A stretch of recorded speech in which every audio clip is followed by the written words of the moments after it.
SK news Telugu ఛానల్కు స్వాగతం. TDP మాజీ మున్సిపల్ చైర్మన్ వైపీ రమేష్, మాజీ vice MPP Golla Venkatesulu, BJP నాయకుడు సోమశేఖర్ టీడీపీ నాయకులు మీడియా సమావేశంలో మాట్లాడుతూ వైసీపీ నేత ఉమామహేశ్వర నాయుడు ఇంటిపైన దాడి చేసిన ఆరోపణపై నిజంగా మా పార్టీ నాయకులు దాడులు చేస్తే సీసీ ఫుటేజీలు బహిర్గతం చేయండి అన్నారు.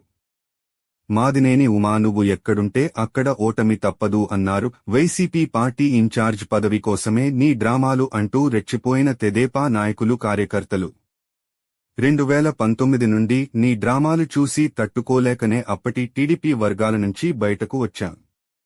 ఉమామహేశ్వర నాయుడు ఎక్కడ చూసినా గొడవలకు ముందంజలో ఉండే వ్యక్తివి అంటూ మీడియా సమావేశంలో ఘాటుగా విమర్శించిన తెదేపా నాయకులు ఇప్పటికైనా అన్ని పద్ధతులు మార్చుకుని మంచి రాజకీయాలు చేయాలని తెదేపా శ్రేణులు ఉమామహేశ్వర నాయుడుని కోరారు. నువ్వు ఏ పార్టీలో అయినా మంచి నాయకుడు అనిపించుకోవాలని ఆ భగవంతుణ్ణి ప్రార్థిస్తున్నామని తెదేపా శ్రేణులు అన్నారు. గుర్తుపెట్టుకో, ఎమ్మెల్యే గారు మాకు గుండెకాయ ఉన్నట్ల కళ్యాణ దుర్గం ప్రాంతాన్ని అభివృద్ధి చేయడానికి ఇక్కడ వచ్చాడు. ఆయన గెలుకనే కలెక్టర్ బైర్వాల్ తిప్పి తీసుకొని పోయినాడు. మీ జగన్మోహన్ రెడ్డి 4 సార్లు వచ్చిండే తప్పుడు గుంతులు ఊసిపోయినాడు. బైర్వాల్ తిప్పి ప్రాజెక్టుకి నీళ్లు ఇస్తాను ఎక్కడ ఇచ్చారా మీరు? తప్పుడు ప్రభుత్వం ఇది, తప్పుడు నాయకులు మీరు, తప్పుడు ప్రభుత్వం, తప్పుడు పార్టీ. ఇంకొకసారి మీరు గాని మీ పార్టీ నాయకులు గాని మా ఎమ్మెల్యే గారి పైన ఎటువంటి అవాంఛనీయ సంఘటనలు జరిగేదానికి ప్రయత్నం చేసినా, అనుచిత వ్యాఖ్యలు చేసినా ఖబర్దార్ జాగ్రత్త అని చెప్పేసి తెలుగుదేశం పార్టీ తరఫున మీ అందరికీ కూడా డిమాండ్ చేస్తున్నాం. 2019లో ఉమామహేశ్వర నాయుడు గారు ఎమ్మెల్యేగా ఆయనకి చంద్రబాబు నాయుడు గారు ప్రత్యేకంగా ఉన్న హనుమంతరాయ్ చౌదరి కాదని సీటు దక్కించుకున్నారు.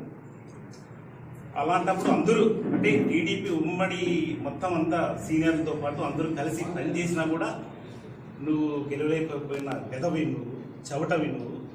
ఈరోజు కేవలం 2 నెలల్లోనే మన అమలేని సురేంద్రన్న గారు, మా ఎమ్మెల్యే గారు ప్రజా ఆదరణతో ప్రజలందరినీ మెప్పించి గెలిచి ఈరోజు అన్నగారు ఎమ్మెల్యేగా కళ్యాణదుర్గంకి ఆ వర్ణదేవుడు కూడా ఆయనకి ఆకర్షితులై కళ్యాణదుర్గంలో వైసీపీ నీచ పాలనంతా రోడ్డు పాలన కొట్టుకుపోయింది.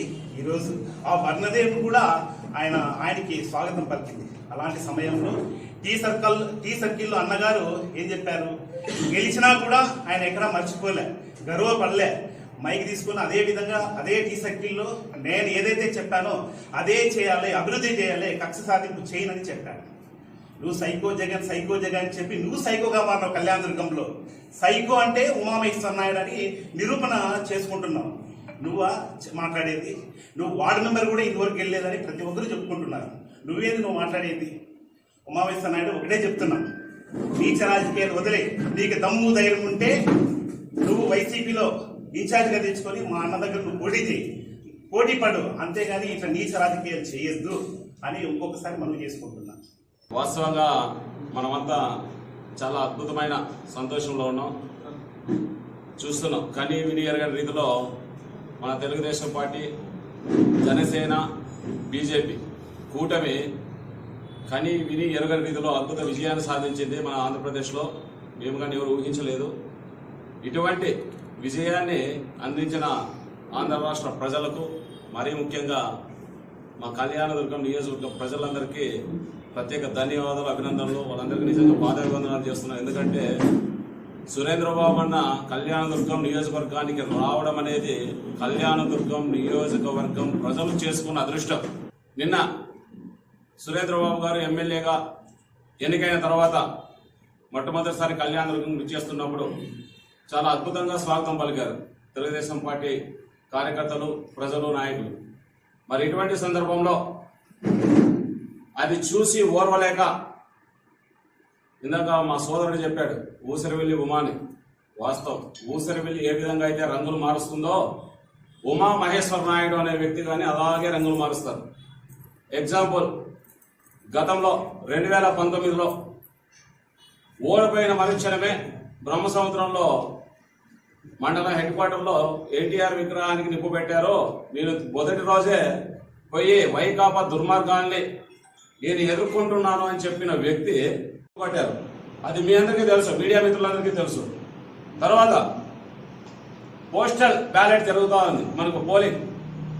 ఆ రోజు పోలీస్ స్టేషన్లో స్టేషన్ ఆవరణలోనే పోలీసులు సాక్షిగా వాహనం పైన రాళ్లదాడి జరిగింది. అది కానీ మీడియాలో ప్లే అయింది. వారు మరీ ఎంత సిగ్గులేని వ్యక్తులంటే అసలు ఆ దాడి చేసిన వ్యక్తి కానీ మా పార్టీకి సంబంధం లేదు అని చెప్పేసి వాళ్ళే స్క్రోలింగ్ చేసుకునే పరిస్థితులు వచ్చింది సాక్షుల్లో. అది వాళ్ళ నీచమైన నైజం.